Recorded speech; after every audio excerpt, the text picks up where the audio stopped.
Hello students, welcome back to Diya coaching classes. आज हम 8 जुलाई 2026 की मोस्ट इंपॉर्टेंट करंट अफेयर को कवर करने वाले हैं। अगर आप लोग किसी भी कॉम्पिटिटिव एग्जाम की प्रिपरेशन कर रहे हैं और डेली करंट अफेयर कवर करना चाहते हैं तो आप हमारे चैनल को फॉलो कर सकते हैं, सब्सक्राइब कर सकते हैं। अगर आपको इस लेक्चर की पीडीएफ चाहिए तो आप हमारे व्हाट्सएप ग्रुप से जुड़ सकते हैं। डिस्क्रिप्शन में आपको उसकी लिंक जो है वो प्रोवाइड करवा दी गई है। चलिए स्टार्ट करते हैं आज का current affair session.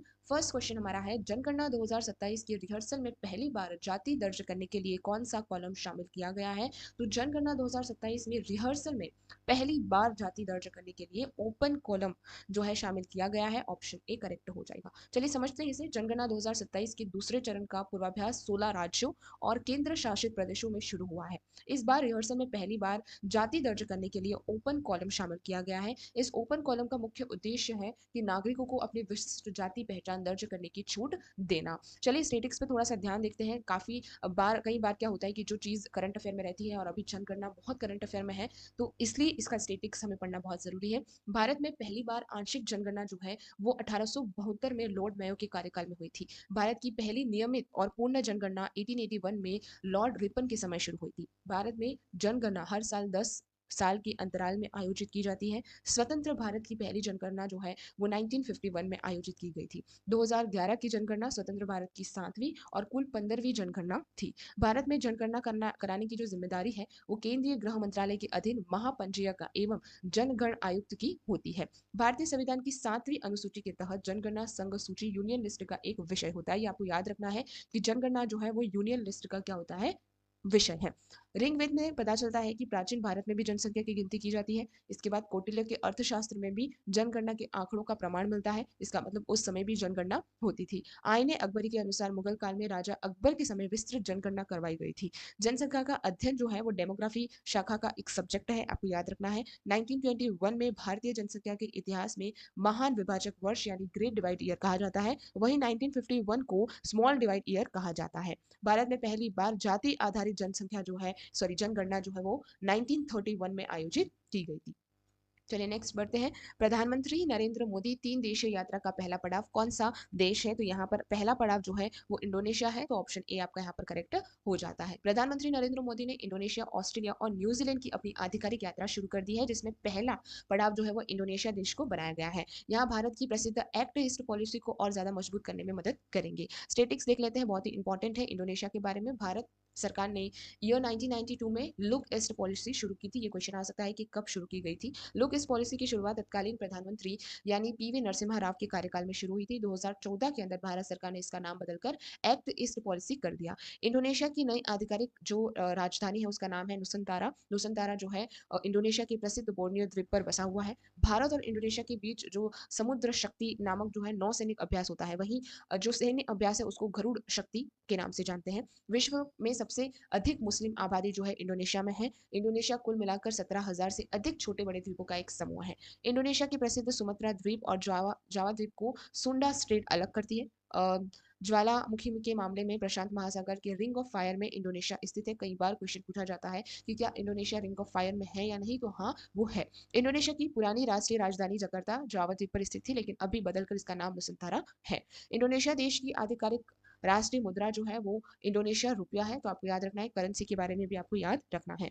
Next question है, रक्षा अधिग्रहण परिषद डीएसी जिसे बोलते हैं, डिफेंस एक्विजिशन काउंसिल ने सशस्त्र बलों के लिए कितने करोड़ रुपए की खरीद प्रस्तावों को मंजूरी दी है? तो उन्होंने 52 करोड़ रुपए की खरीदी प्रस्तावों को मंजूरी दी है। ऑप्शन ए करेक्ट होगा। रक्षा अधिग्रहण परिषद ने भारतीय सेना के आधुनिकरण के लिए बड़ा फैसला किया है। डीएसी ने कुल 52,000 करोड़ की सैन्य खरीदी यानी प्रोक्योरमेंट प्रपोजल को मंजूरी दी है। इस फंड का इस्तेमाल सेना के लिए आधुनिक हथियार और नए सुरक्षा उपकरण खरीदने में किया जाएगा। स्टेटिक्स क्या है देखिए।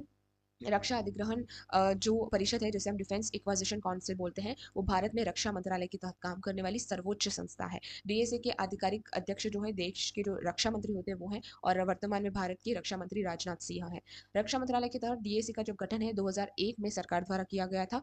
डीएसी का गठन 1999 में कारगिल युद्ध के बाद प्रशासनिक सुधारों के तहत हुआ था। ये आपको सारी डिटेल्स याद रखनी है। भारतीय रक्षा बजट को मंजूरी देने और हथियारों की खरीद का अंतिम फैसला कौन करता है? डीएसी करता है। देखिए, राष्ट्रीय रक्षा का बजट जो है वो, और हथियारों हथियारों की अगर जब खरीद की जाती है तो उसका अंतिम फैसला डिफेंस एक्विजिशन काउंसिल करती है। केंद्रीय रक्षा मंत्रालय के अधीन कुल 5 प्रशासनिक विभाग काम करते हैं। डीआरडीओ की स्थापना जो है 1958 में की गई थी। डीआरडीओ की आपको फुल फॉर्म याद रखनी है, रक्षा अनुसंधान एवं विकास संगठन। डीआरडीओ का मुख्यालय कहाँ पर है? नई दिल्ली में स्थित है। इसके बाद भारत के पहले सीडीएस जो है वो जनरल विपिन रावत थे। वर्तमान में हमारे सीडीएस जो है वो जनरल अनिल चौहान है। इन सभी के नाम याद रखना। भारतीय सशस्त्र सेना का सर्वोच्च सेनापति जो है वो कौन होता है? राष्ट्रपति होता है। तीनों सेनाओं के सर्वोच्च सेनापति जो रहते हैं वो कौन होते हैं? सुप्रीम कमांडर राष्ट्रपति होते हैं। नेक्स्ट क्वेश्चन देखते हैं, इसरो ने श्रीहरिकोटा की किस टेस्ट प्लेटफॉर्म के सॉलिड मोटर का सफल ग्राउंड टेस्ट पूरा किया है? तो उन्होंने सोल का सफल जो परीक्षण है उसे पूरा किया है। तो ऑप्शन ए करेक्ट हो जाएगा। इसरो ने श्रीहरिकोटा के सतीश धवन अंतरिक्ष केंद्र में एक नया सफल टेस्ट पूरा किया है। यह टेस्ट सोल्व नामक मंच के सॉलिड मॉडल का एक सफल ग्राउंड टेस्ट था। सोल्व का पूरा नाम क्या है? Sub orbital launch vehicle for experiment है। यह सॉलिड मोटर गगनयान मिशन के पैराशूट और डिसलेक्शन सिस्टम को चेक करने का काम करेगी। स्टेटिक्स देखिए, भारतीय अंतरिक्ष अनुसंधान संगठन इसरो की स्थापना 15 अगस्त को 1969 को हुई थी और इसका मुख्यालय बेंगलुरु कर्नाटका में स्थित है। वर्तमान में इसरो के अध्यक्ष का नाम है एम सोमनाथ है। श्रीहरिकोटा द्वीप आंध्र प्रदेश का राज्य का अंतर्गत नेलोर जिले में आता है। कौन से जिले में आता है? नेलोर जिले में। श्रीहरिकोटा द्वीप प्रसिद्ध खारे पानी की पुलिकट झील को बंगाल की खाड़ी से अलग करती है। बहुत ही इंपॉर्टेंट है। श्रीहरिकोटा द्वीप जो है प्रसिद्ध खारे पानी की पुलिकट झील जो है उसको बंगाल की खाड़ी से अलग करती है। भारत का पहला उपग्रह आर्यभट्ट 19 अप्रैल 1975 को अंतरिक्ष में भेजा गया था। गगनयान भारत का पहला ऐसा मिशन है जो इंसान को अंतरिक्ष में लेकर जाएगा। ये आपको याद रखना है कि कौन सा पहला मिशन है। भारत में अंतरिक्ष कार्यक्रम के जनक डॉक्टर विक्रम साराभाई को माना जाता है। ठीक है, याद रखना, अंतरिक्ष के जनक किसे कहा जाता है? विक्रम साराभाई को। भारत का पहले स्वदेशी रॉकेट लॉन्चिंग थुम्बा केरल में स्थापित किया गया था।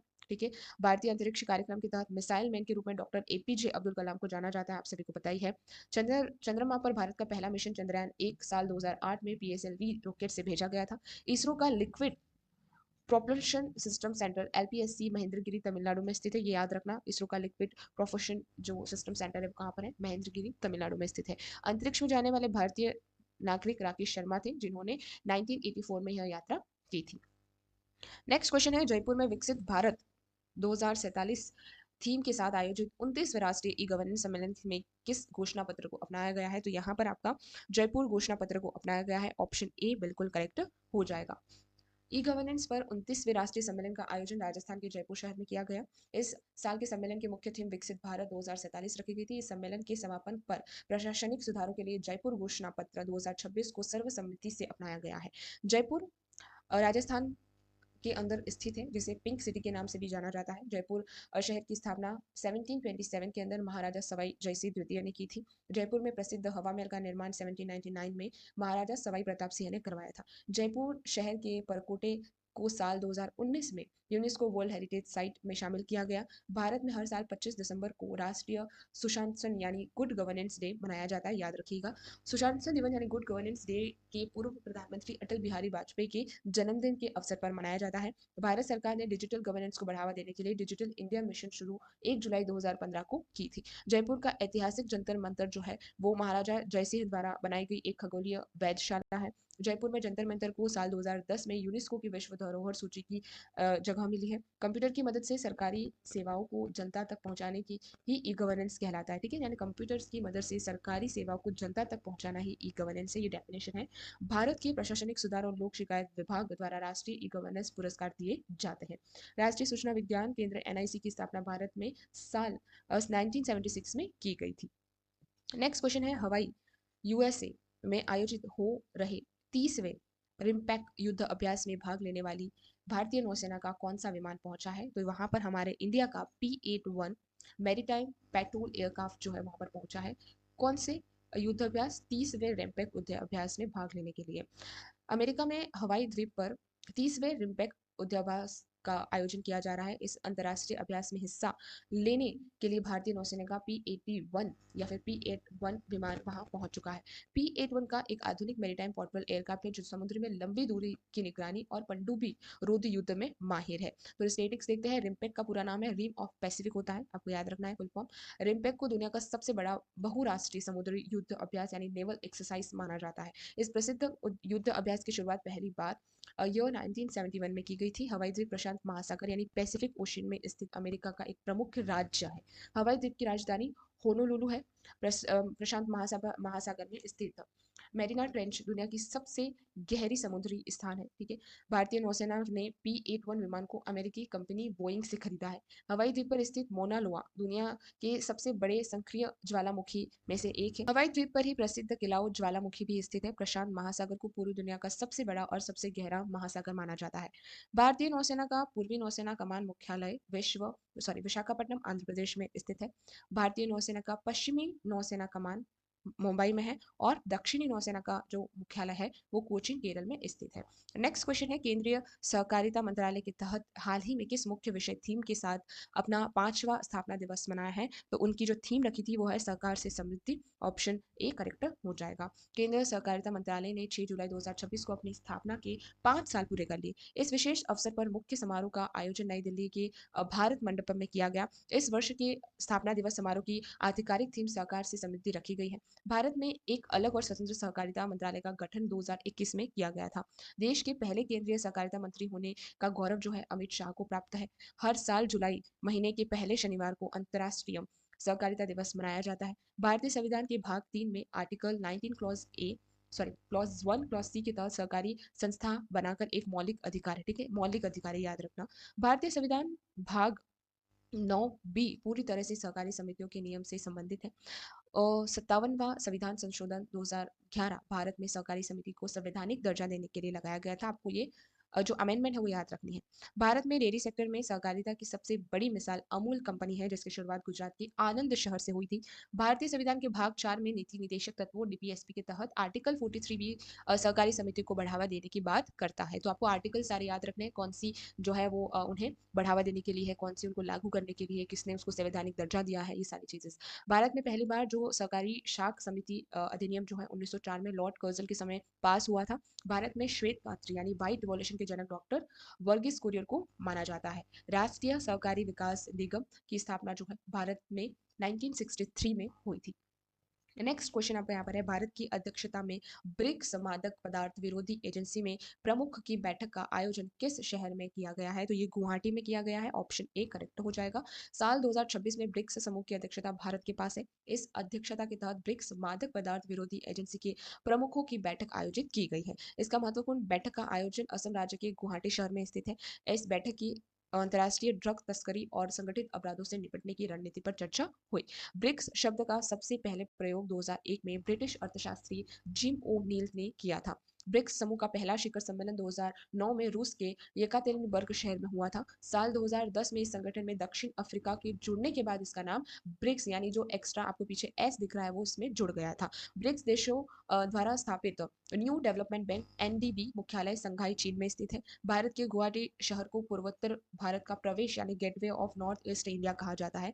प्रसिद्ध गोपीनाथ बारदोली अंतर्राष्ट्रीय हवाई अड्डा असम के गुवाहाटी शहर में ही स्थित है। असम का प्रसिद्ध काजीरंगा नेशनल उद्यान एक सिंग वाले गेंडे वन हॉर्न डायनासोर के लिए पूरी दुनिया में प्रसिद्ध है। NDB की पहली महिला अध्यक्ष ब्राजील की डिल्मा रूसेफ बनी थी। असम राज्य का प्रसिद्ध लोक नृत्य कौन सा है? बिहू, जो फसल की कटाई के समय किया जाता है। गुवाहाटी में नीलाचल पहाड़ियों पर प्रसिद्ध कामाख्या देवी मंदिर स्थित है। असम में स्थित मानस राष्ट्रीय उद्यान जंगली भैंसों के आबादी के लिए बहुत प्रसिद्ध है। भारत में नार्कोटिक्स कंट्रोल ब्यूरो NCB की स्थापना 1986 में की गई है। एक क्वेश्चन और इसके रिलेटेड जितने भी फैक्ट्स हैं वो हमने यहाँ पर ऐड किए हैं जो कि आपके लिए बहुत इंपॉर्टेंट है। तकनीकी चुनौतियों के कारण केंद्र सरकार ने कितने प्रतिशत एथनॉल मिश्रण की समय सीमा को आगे बढ़ाने का निर्णय लिया है? तो उन्होंने 25% एथनॉल मिश्रण को आगे बढ़ाने का निर्णय लिया है। ऑप्शन ए करेक्ट हो जाएगा। केंद्र सरकार ने पेट्रोल में एथनॉल मिलाने के अपने लक्ष्य में एक बड़ा नीतिगत बदलाव किया है। पेट्रोल में 25% एथनॉल मिलाने का लक्ष्य E25 की समय सीमा को आगे बढ़ा दिया गया है। ऑटोमोबाइल सेक्टर में तकनीकी बदलावों और व्यावहारिक चुनौतियों के कारण यह फैसला किया गया है। एथनॉल मुख्य रूप से गन्ने के रस, मक्का और खराब हो चुके अनाजों की फर्मेंटेशन से बनाया जाता है। एथनॉल का रासायनिक सूत्र जो है C-2H, ये केमिकल फॉर्मूला आपको याद रखना है। पेट्रोल के जैव ईंधन यानी बायोफ्यूल मिलान पर्यावरण के कार्बन उत्सर्जन को कम करने में मदद करेगा। भारत सरकार ने 2018 में नेशनल पॉलिसी ऑन बायोफ्यूल को मंजूरी दी थी। भारत ने पेट्रोल में 10% एथनॉल मिलान का लक्ष्य जो है 2022 के समय से ही पूरा कर लिया है। भारत सरकार ने पेट्रोल में 20% एथनॉल मिश्रण E20 का लक्ष्य 2025-26 तक पूरा करने का टारगेट रखा था। दुनिया में ब्राजील एक ऐसा देश है जहां गाड़ियों में सबसे बड़े पैमाने पर एथनॉल का इस्तेमाल ईंधन के रूप में किया जाता है। एथनॉल एक रंगहीन तरल पदार्थ होता है जो पानी में पूरी तरह से घुलनशील है। एथनॉल को ग्रेन अल्कोहल के नाम से भी विज्ञान में जाना जाता है। जैव ईंधन की श्रेणियों में एथनॉल प्रथम पीढ़ी फर्स्ट जनरेशन का जैव ईंधन माना जाता है। हर साल 10 अगस्त को पूरी दुनिया में वर्ल्ड बायोफ्यूल डे मनाया जाता है। चलिए चलते हैं, आज की लास्ट क्वेश्चन पढ़ते हैं। प्रसिद्ध पंडवी गायिका तीजन बाई का निधन हो गया। उन्हें किस वर्ष पद्म विभूषण से सम्मानित किया गया था? तो उन्हें 2019 में पद्म भूषण से पद्म विभूषण से सम्मानित किया गया था। ऑप्शन ए करेक्ट हो जाता है। देश की प्रसिद्ध लोक गायिका तीजन बाई 70 वर्ष की आयु में उनका निधन हो गया। वह छत्तीसगढ़ की प्रसिद्ध पंडवेनी गायक शैली की एक महान कलाकार थी। कला के क्षेत्र में उनके योगदान के लिए उन्होंने 2019 में देश को दूसरे सर्वोच्च नागरिक सम्मान पद्म विभूषण से नवाजा गया। पंडवानी मुख्य रूप से छत्तीसगढ़ राज्य की एक प्रसिद्ध पारंपरिक लोक गायन और नाट्य शैली है। पंडवानी गायक शैली में महाभारत के पात्र भीम को मुख्य नायक मानकर पूरी कथा गाकर सुनाई जाती है। तीजन बाई को 1987 में संगीत नाटक अकादमी पुरस्कार से सम्मानित किया गया था। भारत सरकार द्वारा तीजन बाई को ईयर 1988 में पद्मश्री पुरस्कार दिया गया था। तीजन बाई को 2003 में भारत के तीसरे सर्वोच्च नागरिक सम्मान पद्म विभूषण से सम्मानित किया गया और 2018 में जापान की प्रतिष्ठित फुको कला और संस्कृति पुरस्कार को जीतने वाली पहली भारतीय महिला बनी थी। छत्तीसगढ़ राज्य का गठन 1 नवंबर 2000 को मध्य प्रदेश से अलग करके 26वें राज्य के रूप में किया गया था। पंडविनी लोक कला की मुख्य रूप से 2 शैलियां होती हैं, वेदमती और काल्पनिक कहा जाता है। तीजन बाई पंडविनी की काल्पनिक शैली की सबसे प्रसिद्ध कलाकार मानी जाती है। पांडविनी गायक के समय मुख्य कलाकार अपने हाथ में तंबूरा नामक वाद्य यंत्र रखता है। छत्तीसगढ़ का प्रसिद्ध राउत नाच वहां के यादव समुदाय द्वारा दीपावली पर किए जाने वाला लोक नृत्य है। भारत का प्रसिद्ध चित्रकूट जलप्रपात छत्तीसगढ़ राज्य की इंद्रावती नदी पर स्थित है। आज यहीं पे समाप्त करते हैं। आई होप आपको आज का लेक्चर बहुत अच्छा लगा होगा। 100% लगा होगा, क्योंकि बहुत सारे फैक्ट्स के साथ आपको इस लेक्चर में बहुत कुछ कवर कर लिया है। तो आज यही समाप्त करते हैं। धन्यवाद।